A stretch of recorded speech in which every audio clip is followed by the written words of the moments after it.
பரந்து விரிந்த இந்திய நிலப்பரப்பில் சுமார் 60,000 கிராமங்கள் உள்ளன. ஆனால் இந்த ஒரு கிராமத்திற்காக இந்தியா பாகிஸ்தானிடம் 12 கிராமத்தை விட்டுக் கொடுத்துள்ளது என்றால் உங்களால் நம்ப முடிகின்றதா? ஆம், அந்த கிராமத்தின் பெயர் ஹுசைனிவாலா. இந்த கிராமம் இந்தியா பாகிஸ்தான் எல்லையில் பஞ்சாப் பெரஸ்பூர் மாவட்டத்தில் உள்ளது. சத்ரு நதியின் மறுபுறம் ஹுசைனிவாலா மற்றும் கந்தசிங்வாலா என இரு கிராமங்கள் உள்ளன. இவற்றில் ஹுசைனிவாலா இந்தியாவிலும் கந்தசிங்வாலா பாகிஸ்தானிலும் உள்ளன. இந்தியா சுதந்திரம் அடைவதற்கு முன்பு ஹுசைனிவாலா பாகிஸ்தான் வசம் சென்றது. ஆனால் இந்தியா அதை விரும்பவில்லை. இதன் காரணமாக அந்த ஒரு கிராமத்திற்கு பதிலாக பஞ்சாபின் 12 கிராமங்களை பாகிஸ்தானுக்கு தந்தது இந்தியா. சத்ரு நதிக்கரையில் உள்ள இந்த கிராமத்திற்கு புகழ்பெற்ற பீர் குலாம் ஹுசைனிவாலாவின் நினைவாக இந்த பெயர் வைக்கப்பட்டது. இங்குள்ள வளாகத்தில் இன்றும் அவரது கல்லறை பாதுகாக்கப்படுகின்றது. இந்த கிராமத்திற்கு அடுத்தபடியாக கந்தசிங்வாலா உள்ளது. பிரிட்டிஷ் இராணுவத்தின் துணிச்சலான இந்திய சீக்கிய வீரரான கந்தா சிங் தத்தின் நினைவாக இந்த கிராமத்திற்கு பெயரிடப்பட்டுள்ளது.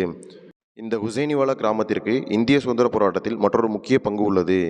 இந்திய சுதந்திர போராட்ட வீரர்களான பகத்சிங், சுகதேவ் மற்றும் ராஜகுரு ஆகியோரின் உடல்கள் லாகூர் மத்திய சிறையில் தூக்கிலிடப்பட்ட மறுநாள் 1931ஆம் ஆண்டு மார்ச் 23ஆம் தேதி அன்று மாலை சத்ரு நதிக்கரைக்கு பிரிட்டிஷ் படைகளால் கொண்டுவரப்பட்டு இரகசியமாக தகனம் செய்ய ஏற்பாடு செய்யப்பட்டது. இந்நிலையில் இது குறித்து தகவல் அறிந்த ஹுசைனிவாலா கிராம மக்கள் கூட்டம் கூட்டமாக வந்து சத்ரு நதிக்கரையில் உள்ள ஹுசைனிவாலாவின் சுடுகாட்டில் கூடினர். பல கிராம மக்கள் ஒன்றாக கூடுவதைக் கண்டு அந்த மாபெரும் புரட்சியாளர்களின் பூத உடல்களை விட்டுவிட்டு ஆங்கிலேய படை தப்பி ஓடிவிட்டனர். பின்னர் அந்த 3 தேச பக்தர்களையும் அந்த கிராம மக்கள் மரியாதையுடன் தகனம் செய்தனர். ஆகையால் தான் அக்கிராமத்தை இந்தியாவிற்கு விட்டுத்தர மனமில்லாமல் 12 பஞ்சாப் கிராமங்களை விட்டு கொடுத்து ஹுசைனிவாலா கிராமத்தை மீட்டெடுத்தனர்.